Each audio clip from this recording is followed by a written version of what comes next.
খানা যখন খাইতে বসবা, যেই প্লেটে খানা নিবা ওই প্লেটে কখনো হাত ধুইও না। তোমার হাতের দোনো হাতের কবজা পর্যন্ত ধুইবা অন্য পাত্রে। এরপরে খানার প্লেট ধরবা, খানার প্লেটে পানি ঢালবা না। খানার প্লেটে ব্যবহৃত পানির ইঞ্চিও যেন না থাকে। অন্য পাত্রে দোনো হাতের কবজা ধুইয়া এরপরে খানা নাও। খানা প্লেটের মধ্যে নিয়া ডান দিক থেকে তুমি বিসমিল্লাহ বলে খানা শুরু করো। খানা যখন শেষ হয়ে যাবে তখন খানার প্লেটে তুমি আবার হাত ধুইও না। আবার তোমার দোনো হাতের কবজা পর্যন্ত তুমি অন্য পাত্রে ধুইয়া নাও। আমার নবী এক একটা করে সুন্নত দেখাইয়া গেলেন। বিজ্ঞানীরা আজ ১৫০০ বছর আগের নবীজির সুন্নতগুলো গবেষণা করতেছে। আমার নবী মেসওয়াকের অর্ডার দিলেন কেন? আমার নবী খানার প্লেটটা চেটে খাইতে বললেন কেন? আমার নবী পোশাক পরেছেন, মায়ার নবী সাদা পোশাক পরেছেন, কালো পোশাক পরেছেন, সবুজ কালারের পোশাক পরেছেন, কিন্তু নবী সাদা কালারের পোশাকটাকে বেশি মহব্বত করতেন। কারণ কি? ১৫০০ বছর পরে বিজ্ঞানীরা গবেষণা করিয়া বলে, বিজ্ঞান ও কোরআন নামের কিতাবের মধ্যে বলতেছে, আমরা গবেষণা করে দেখলাম বিশ্ব দার্শনিক মুহাম্মদ সাদা পোশাকটাকে বেশি মহব্বত করার কারণ বের করে ফেলছি। কয় কি?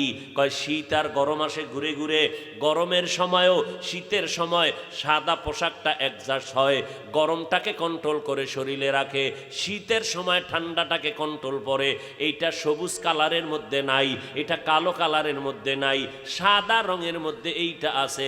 এই জন্য যারা সৌদি আরবে গেছেন, আমরা গেছি আরব বহির্বিশ্বে, আমরা সৌদি যখন গেলাম দেখলাম সৌদি আরবের বড় বড় যারা মানুষ শেখরা এমন মোটা মোটা মোটা মোটা জামা পরে সাদা কালারের, একটা লাল রুমাল মাথায়, এই আবার সাদা রুমাল দিয়া চলে। আরে আমরা পাতলা জামা পরি, গরমে সহ্য করতে পারি না, ঘাম, হাত পা ফেটে যায়, ঠোঁট ফেটে যায়, আর ওরা মোটা মোটা সাদা জামা পরিয়া চলে। ওদের কোনো ঘাম নাই, ওদের কোনো পেরেশানি নাই, রৌদ্র ঠাডা ভাঙ্গা রোদের মধ্যে ওরা চলতেছে। মদিনার নবীর ১৫০০ বছর আগের সেই সুন্নত আমার নবী সাদা পোশাকটা পছন্দ করেছেন। কারণ প্রচণ্ড গরম যদি হয় সাদা কালার কন্ট্রোল করে শরীরের মধ্যে মেশিন করে দিবে, আবার প্রচণ্ড ঠান্ডাও যদি হয় সাদা পোশাক কন্ট্রোল করে তোমার শরীরের সাথে মেশিন করবে। এটা অন্য কালারের মধ্যে নাই। হুজুরের কথা যদিও মানবা না, বিজ্ঞানীদের কথা না মানলে তো তুমি মানুষই না। হুজুর গোনা মাঝে মাঝে তুমি না মানলে কেউ অমানুষ বলবে না, বিজ্ঞানীদের থিওরি না মানলে তো অমানুষ বলবে। এরে নবীর উম্মতের দল, আমার নবী সাহাবায়ে কেরামদেরকে ধরে ধরে দেখায় দিলেন। নবী বলেন, এবাদত করো, আল্লাহ এবাদতের জন্য পাঠাইছেন। চাকরি করবা তাও এবাদত, স্কুলে পড়ো এবাদত, ডাক্তারি পড়ো এবাদত, কলেজের মধ্যে ভার্সিটিতে পড়ো এবাদত, ইঞ্জিনিয়ারিং পড়ো এবাদত। আমরা অনেকে মনে মনে ভাবি মাদ্রাসায় না পড়লে বুঝি ইবাদত হবে না, কোরআন হাদিসের আলেম না হইলে বুঝি আমরা ধ্বংস হয়ে যাব। না, আমার এই জমিনের মধ্যে বহু ডাক্তার, ইঞ্জিনিয়ার, প্রফেসর আছে, 5 বেলার নামাজি, দেখলে মনে হয় যেন লালমোহন কেন্দ্রীয় মসজিদের খতিব। আছে না নাই? কয় যে এই সুন্দর আমল পাইল কই? এটাও একটা জানার বিষয়। এটা কলেজের বই পইরা পায় নাই, ভার্সিটির বই পড়ে পায় নাই। একমাত্র বান্দা ডাক্তারি পড়ার পাশাপাশি কোরআনের সাথে সম্পর্ক লাগায় দিয়েছে। এই জন্য আল্লাহ পাক বলেন, আমি ইবাদতের জন্য মানুষ বানাইলাম। মানুষের গুণের নাম হলো ইবাদত, মানুষের গুণের নাম ইবাদত। বান্দা নবীর তরিকায় আল্লাহর সন্তুষ্টির জন্য যদি কান্না করো তাও ইবাদত, নামাজ পড়ো ইবাদত, নামাজ না পড়াটাও ইবাদত, রোজা রাখা ইবাদত, রোজা না রাখাটাও ইবাদত। এতটুকু বয়ান শুনে যদি কেউ বাড়ি যায় তা তো কাম সারছে। কি যে হাফিজ সাহেব আজকে ভোলা এসে নতুন ফতুয়া দিছে, নামাজ না পড়াও ইবাদত। আর কোন চোরার ঘরের চোরা মিডিয়াওয়ালারা এরা যদি এটার খালি কাটিং করে ছাইরেই দিতে পারে, তাহলে কালা চশমায় আমারে কাফের কইতে আর বিসমিল্লাহ পড়বেনি? হ্যাঁ, হায় হায় হায়, কথা শেষ না, আরো আছে তো ফিনিশিং দিতে হবে না? নামাজ পড়া যেমন ইবাদত, নামাজ না পড়াও ইবাদত। কেমন নামাজ পড়বা ইবাদত, সূর্য যখন ডুবে তখন নামাজ পড়া ইবাদত, সূর্য যখন উঠে তখন নামাজ পড়া ইবাদত না কেন নবীজির তরিকায় নাই?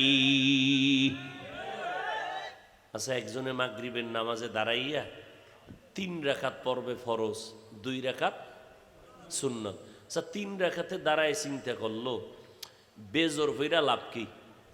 2টা সেজদা বাড়াইয়া আল্লাহরে দেই, 4 রাকাত পইরা হবে কেন? লোকটা তো নামাজ পড়ছে, গান গায় নাই, সেজদা দিছে আল্লাহরে মাজারে না, তারপরে গুনাহ হবে কেন? নবীজির তরিকায় নাই। শর্ত কিন্তু 2টা। নবীর তরিকায় আল্লাহর সন্তুষ্টির জন্য নামাজ পড়া যেমন ইবাদত, না পড়াটাও। রোজা রাখা ইবাদত, না রাখাও। একজনে 30 রোজা রাখা আবেগে এত পাগল, ঈদের দিনও রোজা, সওয়াব হবে না গুনাহ? কেন? ওই দিন ঈদের দিন রোজা না রাখা ইবাদত, সূর্য ডুবার সময় নামাজ না পড়া ইবাদত। কথা ঠিক না? সব হতে হবে 2 শর্ত আল্লাহর জন্য, নবীর তরিকায়। ওই তরিকায় আপনি বাথরুমে যাবেন সওয়াব, ব্যবসা করবেন সওয়াব, চাকরি করবেন সওয়াব, কলেজে পড়বেন সওয়াব। কলেজে কেন পড়েন? ডাক্তারি। কেন? উম্মতের চিকিৎসা করার জন্য। উদ্দেশ্য খারাপ? ভালো উদ্দেশ্য, ফলাফলও ভালো। উদ্দেশ্য ভালো। ইন্নামাল আমালু বিন্নিয়াত, নিয়ত গুণে বরকত হবে। এখন তো বলা যাবে না যে স্কুলে পড়ছে জাহান্নামে যাবে, কলেজে পড়ুয়া জাহান্নামে যাবে। আরে স্কুল কলেজের পড়ুয়া ছাত্র ছাত্রী 5 বেলার নামাজি নাই, আপনি জাহান্নামী বলবেন কেন? এই জন্য আল্লাহ পাক বলেন, আমি মানুষ বানাইলাম ইবাদত করার জন্য। তাহলে মানুষের গুণ হলো ইবাদত। একটু আগেই কিন্তু আপনাদের বলেছিলাম, যেই কাজের জন্য যেই জিনিসটা বানানো হয় ওই কাজটা হলো ওই জিনিসের ইবাদত, ওই জিনিসের গুণ। মাইক বানাইছে আওয়াজ দেওয়ার জন্য, আওয়াজ দেওয়া মাইকের গুণ। বাতি বানানো হয়েছে আলো দেওয়ার জন্য, আলো দেওয়া বাতির গুণ। মানুষ বানানো হয়েছে ইবাদত করার জন্য, ইবাদত করাই হলো মানুষের গুণ। এবার ইবাদতটা কেমনে করবেন নিয়ম জানা লাগবে। নামাজ কায়েম করার কথা আছে, যাকাত আদায় করো আল্লাহ অর্ডার করেছেন।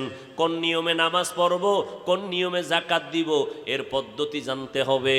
আর এর পদ্ধতি শেখার জন্য লাগবে কোরআন, আর কোরআনটা বুঝার জন্য লাগবে হাদিস, আর হাদিসের ব্যাখ্যা ভালো করে বুঝার জন্য লাগবে কোরআন হাদিসওয়ালা আলেম। ওলামায়ে কেরামের কাছে গিয়া কোরআন হাদিস শিখিয়া এরপরে ইবাদত করো, তখন হবা তুমি গুণের মানুষ। এই দিনকে ইঙ্গিত করে আল্লাহ কি কয়? আর রহমান আল্লামাল কুরআন খালাকাল ইনসান। আমি এমন রহমান, আগে মানুষ বানাই নাই, আগে আমি আল্লাহ কোরআন শিখাইছি, তারপরে মানুষ বানাইছি। অর্থাৎ আমি তো গুণের মানুষটারে জান্নাত দিব। ওই মানুষটার গুণ যদি অর্জন করা লাগে ইবাদত করো, আর ইবাদত যদি শিখতে চাও কোরআন লাগবে। অতএব আলেম ওলামার মাধ্যমে আল্লাহর কোরআন শিখিয়া যারা ইবাদত করিয়া গুণের মানুষ হইবা, তোমরাই গুণের মানুষ, জান্নাতি। অতএব আমি এই জন্য বললাম কোরআন শিখাইয়া তোমারে মানুষ বানাইছি। অর্থাৎ কোরআন না শিখলে ইবাদতের পদ্ধতি জানা যাবে না। এই জন্য আল্লাহ বলেন, আমি এমন রহমান, আগে কোরআন শিখাইয়া তারপরে মানুষ বানাইলাম। আল্লাহর কোরআন এমন একটা দামি কিতাব, যেই কোরআন দেখলে সওয়াব, পড়লে সওয়াব, শুনলেও ধরলেও সওয়াব। শুধু কি তাই রে বাবা, আজ একদল আলেম মুসলমান বাংলাদেশে তারা নামছে। এতদিন পর্দার আড়ালে ছিল, এখন নতুন করে পর্দার বাইরে নাইমা কয় আমরা নতুন একটা দলের হুজুর। আপনাদের দলের নাম কি?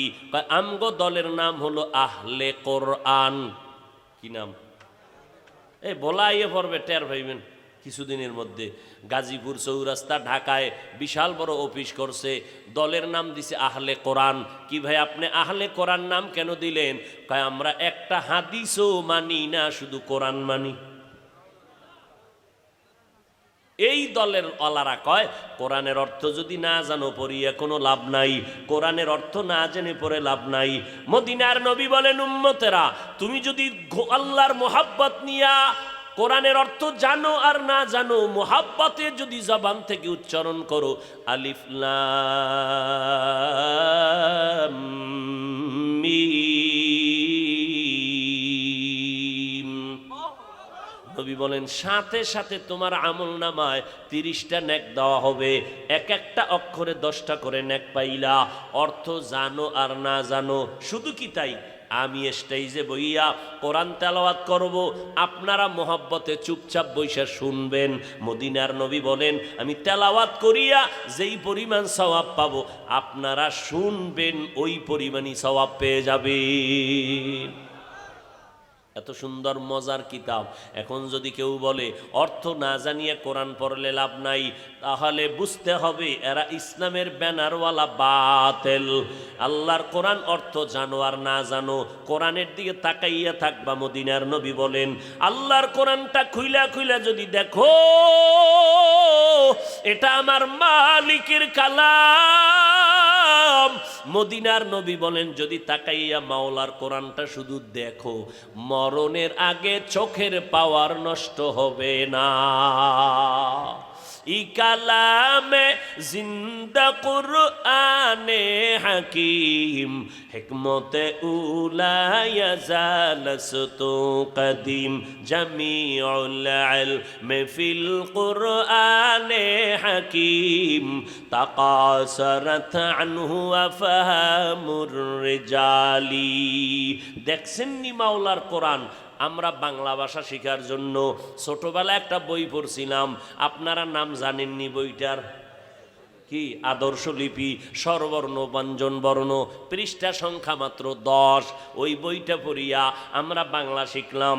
আপনাদের কাছে জিজ্ঞাসা করি, জানা থাকলে জবাব দিবেন। আমার সোনার বাংলাদেশে আদর্শ লিপির একজন মুখস্থ হাফেজ পাবেননি, নাই। গীতার হাফেজ নাই, মহাভারতের হাফেজ নাই, তাওরাতের হাফেজ নাই, বাইবেলের হাফেজ নাই, কোরআনের হাফেজ একজন। ঘরে ঘরে কোরআনওয়ালা হাফেজ।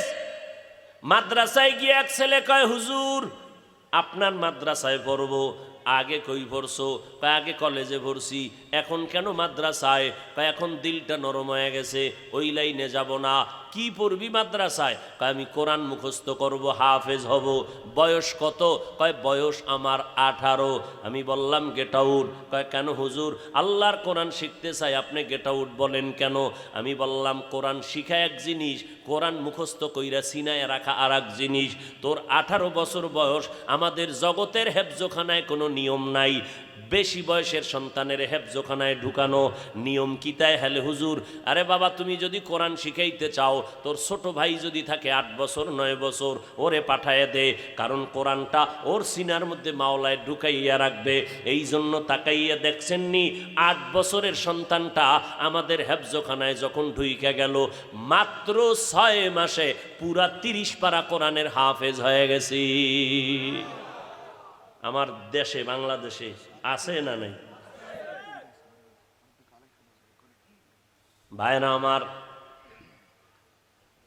এই যে ছোট ছোট বাচ্চা, 8 বছরের বাচ্চা 6 মাসে হাফেজ হইল, সিনার মধ্যে 30 পারা কোরআন ঢুকাইয়া দিছে কে? আপনার আব্বাজান? কে ঢুকাইছেন? আল্লাহ ঢুকাইলে আপনি হেফজোখানার বিরুদ্ধে লাগছেন কেন? লাগছেনি? কি ব্যাপার? কয় হাফেজদেরকে, বাচ্চাদেরকে এত চাপ দিলে পঙ্গু হয়ে যাবে। আরে আরে মাওলায় কোরআন আর সিনায় ঢুকায়, 18 বছরটার মধ্যে ঢুকে না। অর্ধায় ঢুকে কেন? কারিশমা কার? কুদরত কার? আপনার সমস্যা কি? আপনি কেন বলেন হেফজোখানায় পড়াইয়া বাচ্চা নষ্ট হয়ে যায়, ব্রেন নষ্ট? কার নষ্ট হয়েছে? আসলে বিষয় ওটা না। কোরআনের বিরোধিতা করবে বেঈমান, টুপি মাথায় দিয়া ইসলামের ব্যানারে বয়ে যদি হেফজোখানা নিয়ে কেউ মন্তব্য করে, বুঝতে হবে হুজুর ঠিক, তবে আহলে হক হুজুর নয়। আল্লাহ হেদায়াত দান করেন। সেই কোরআন দুনিয়াতে আছে, দাম আছে না নাই? কি বলেন, আছে না নাই? আল্লাহর কোরআনের কারণে কি পরিমাণ সম্মান, এর কোনো সীমানা নাই। সেই কোরআনের মাদ্রাসা, আজকে সেই আয়োজন মাহফিল, আপনারা খুশি না বেজার? নিজে কোরআন পড়েন, যদি না পারেন সন্তানেরে পড়ান। নামাজ পড়তে কোরআন লাগবে, কমপক্ষে 10টা সূরা শুদ্ধ করে পড়বেন, কারণ নামাজ ভঙ্গের কারণ 19টা, এর মধ্যে সব থেকে বড় কারণ কেরাত যদি অশুদ্ধ হয় নামাজ হবে না। এই জন্য 10টা সূরা শুদ্ধ করে নেন। ভালো ভালো কোরআন শুদ্ধ যারা তেলাওয়াত করে, এদের ইউটিউবে আছে না তেলাওয়াত, মাঝে মাঝে শুনবেন, ঘুমের আগে 10 মিনিট শুনবেন, এরকম কয়েকদিন শুনবেন। মোহাব্বতের কোনো আলেম থাকলে তাকে বলবেন, হুজুর শুনেন আমার সূরাটা ঠিক আছে নি, আল্লাহ আপনার মর্যাদা বাড়ায় দিবে। আর সেই মাদ্রাসা টিকাইয়া রাখার জন্য আমাদের দোয়া দরকার আছে না নাই? সহযোগিতার দরকার আছে না নাই? আল্লাহর কাছে দোয়া করি, সহযোগিতাও করব। আপনারা মোহাব্বতের সাথে বিসমিল্লাহ বলে পকেটে হাত দিয়া 1000, 500, 200, 100 মায়ের সওয়াব, বাবার কবরের সওয়াবের জন্য দান করলে 4টে পুরস্কার, হায়াত বাড়ে, মুসিবত দূর হয়, কামাই রুজিতে বরকত হয়, কবরের আযাব মাফ হয়। আপনাদের কাছে দায়িত্বশীলরা ব্যাগ রুমাল নিয়ে যাবে, আপনারা নগদ বিসমিল্লাহ বলে পকেটে হাত দিয়ে যা পারেন সবাই পকেটে হাত দেন। স্টেজে অতিথিবৃন্দ যারা আছেন, আপনারাও একটু সহযোগিতা করলে এই কোরআনের মাদ্রাসার 10 জনের সহযোগিতা চলবে। যদিও কম বেশি দেয়, বাংলাদেশে কত চাকরিওয়ালার চাকরিরাই করোনায়, ব্যবসা বন্ধ, কিন্তু আলহামদুলিল্লাহ কোরআনের মাদ্রাসা বন্ধ হয় নাই, চলতেছে, অল্প অল্প করে চলতেছে। আর এর বরকতে পুরা জমিন আল্লাহ রাখছেন।